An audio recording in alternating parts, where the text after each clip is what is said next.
Hi people, Daniel from Devil & Sons Guitars here, and today on the A to Z of guitar, I'm looking at G for gauge.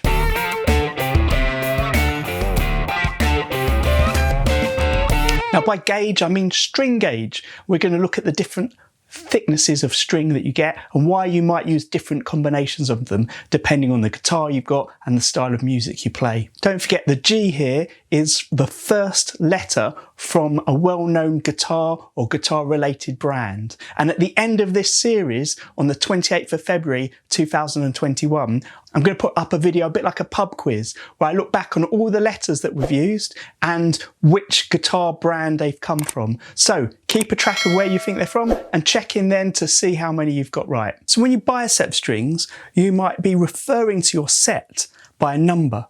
A set of 9s, a set of 10s, a set of 12s, etc. Now that number refers to one string in that set. So let me give you an example. Here I've got 3 different sets of DR strings.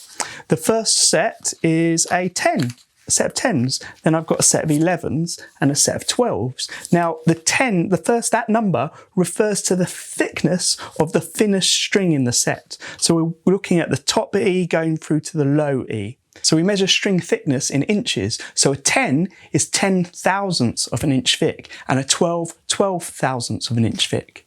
Now if we quickly compare the sets here, the 10s go 10, 13, 17, 26, 36, 46. 46 thousandths of an inch is your bottom E. Whereas the 11s go 11, 14, 18, 28, 38, 50. And the 12s go 12, 15, 24, 32, 42, 52. So you can sort of see a pattern happening there. When you get a set though, depending on what company you're buying from, they may have their own range of what they call a 10. The 10s might end, for example, not with a 46, but with a 48.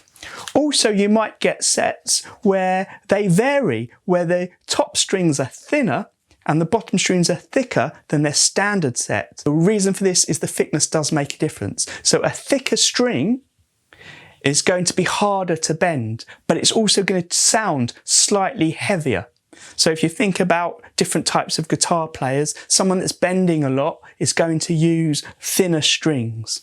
But maybe they're bending a lot when they're playing their high notes and they're soloing, but they're playing chunky chords because they're playing some sort of metal and they want thicker strings for their bass strings. So there's a reason they might have a difference there. Another reason is the tension in the string is going to be different depending on the thickness of the string. So for example, if we take a top E as a 10 and a top E as a 12, and they're both tuned exactly the same to E, the tension in the 12 is going to be a bit lower because it's a thicker string.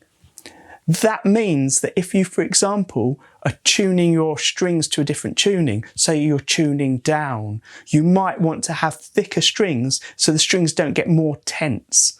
So if you're playing with drop D, drop C, for example, you're going to have a thicker bass string than if you weren't. I hope all this makes sense. But one thing it's worth doing next time you change strings is just to try a different thickness, just to feel how different it feels when you're playing and how different the tone sounds when you're playing.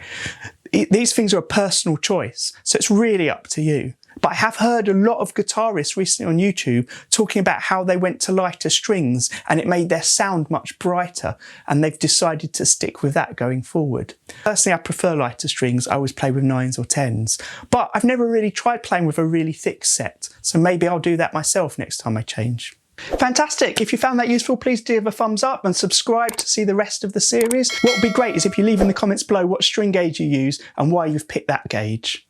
Also, I've got a video here which is all about how to string your guitar in the best way. You might want to check that out. Until next time, happy strumming.